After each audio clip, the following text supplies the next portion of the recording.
पिंपरी चिंचवडमधील 29 बंगले जमीनदोस्त केले जाणार आहेत। इंद्रायणी नदीच्या ब्ल्यू लाईन अर्थात पूररेषेत हे बंगले उभारण्यात आले। त्यामुळे राष्ट्रीय हरित न्यायाधिकरणाने 6 महिन्यात त्या बंगल्यांवर हातोडा चालवण्याचे आदेश दिलेत।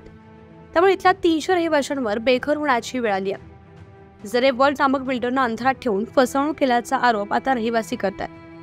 तक्रारदार वकील तानाजी गंभीर यांनी ही बाब 2017 साली पिंपरी पालिकेच्या निदर्शनास आणून दिली होती।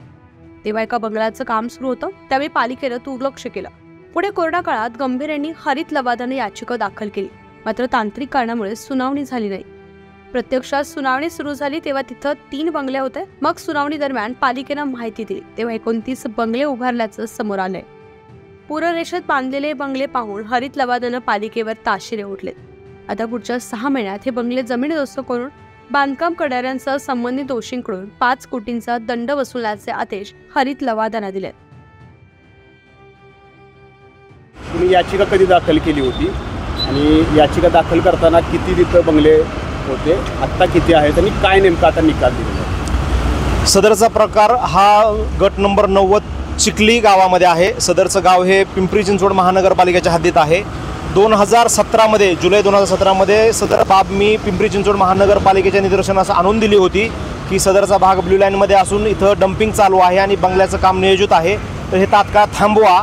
त्याच्यामुळे इंद्रायणी नदीचं प्रदूषण हे मोठ्या प्रमाणात होत आहे। इंद्रायणी नदी ही आमच्या आस्थेचा विषय आहे, वारकरी संप्रदायाचा ज्याचा संबंध आहे, तर हे प्रदूषण थांबवण्यासाठी मी त्यांच्याकडे वारंवार विनंती केली, पण त्यांनी न थांबवल्यामुळं कोविडच्या कारणामुळे मला ही तक्रार घेऊन जाण्यास उशीर झाला आणि ते 2000 साली मी जुलै महिन्यात ही दाखल केलं प्रकरण दाखल केलं। त्यावेळेस फक्त 1 बंगला होता।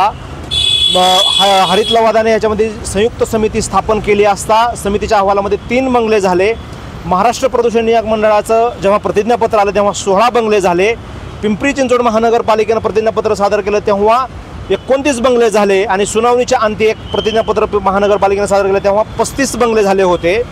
सदर सुनावणी 15 मे रोजी पूर्ण झाले असता तिथं 35 बंगल्यांचं बांधकाम होतं।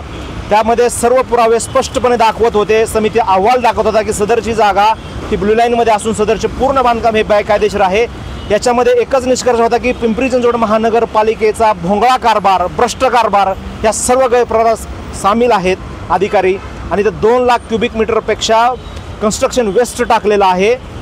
बांधकाम ज्यांनी केलं तेही दोषी आहेत, हे ज्यांची जागा होती हे बिल्डरही दोषी आहेत। हे संगनमताशिवाय होऊ शकत नाही।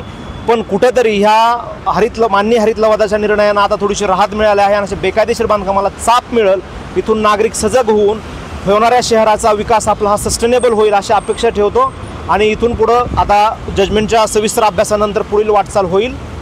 हे किती दिवसांमध्ये बांधकाम जमीनदोस्त करण्याची ऑर्डर आहे? हे 6 महिन्यामध्ये यांना सुनावणी द्या, त्यांचं म्हणणं ऐकून घ्या आणि इथून पुढं हे बांधकाम 6 महिन्याच्या आत उद्ध्वस्त करायचं आहे। 5 कोटी रुपयाचा दंड यांच्याकडून वसूल करायचा आहे। ते त्यांच्या प्रत्येकाच्या प्लॉट एरियाच्या प्रमाणात त्यांच्यावर तो दंड वसूल करायचा आहे आणि 7व्या महिन्यामध्ये हे कारवाई पूर्ण केल्याचा अहवाल परत हरित लवादाकडे जमा करण्याचे आदेश हे पिंपरी चिंचवड महानगरपालिकेला देण्यात आलेले आहेत। तुम्ही हे बांधकाम करताना परवानगी घेतलेली होती का हे सगळं या ठिकाणचं? नाही सर, आम्ही परवानगी घेतली नव्हती, कारण आम्ही इन्क्वायरी केली होती, पण त्यावेळेला असं काही माहीत नव्हतं की हे ब्ल्यू झोन आणि ग्रीन झोन। पण आम्हाला एवढं माहीत पडलं की त्याला खूप वेळ लागतं परमिशन घ्यायला, 6-8 महिने लागतात। पण आपल्याजवळ तेवढे पैसे पण नव्हते, खर्चिक पण 4.5-5 लाख रुपये खर्च जातं म्हणते आणि 1 गुंठ्यात जास्त परमिशन होत पण नाही आहे। मग त्यामुळे नाही घेतलं आणि आम्ही बिल्डरला पण विचारलं की असं असं आहे म्हणून, तर ते म्हणलं काय गरज नाही आहे, आम्ही हा बघून घेतो सगळं। यात तुमच्या अज्ञानाचा फायदा नेमका घेतलाय कोणी? आमच्या बिल्डरनी, ज्यांनी डेव्हलप केले जागा त्यांनी घेतलं आहे।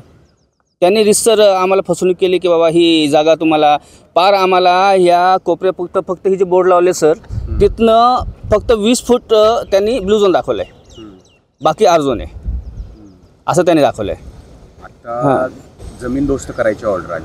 हो सर। काय आता कसं काय पुढं करणार तुम्ही? आता जी नगरपालिका आदेश देईन त्या हिशोबाने आम्हाला चाला लावावं लागेल।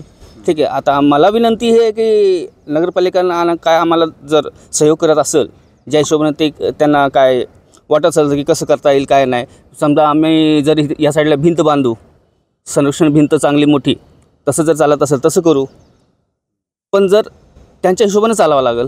आम्ही तर चुकलो आहे, आमचं असं नाही की आम्ही नाही चुकलो आहे, आम्ही खूप चुकलो आहे, मोठी चूक केली आहे, पण आता ज्यांनी फायदा घ्यायचा होता ते फायदा घेऊन गेलेत।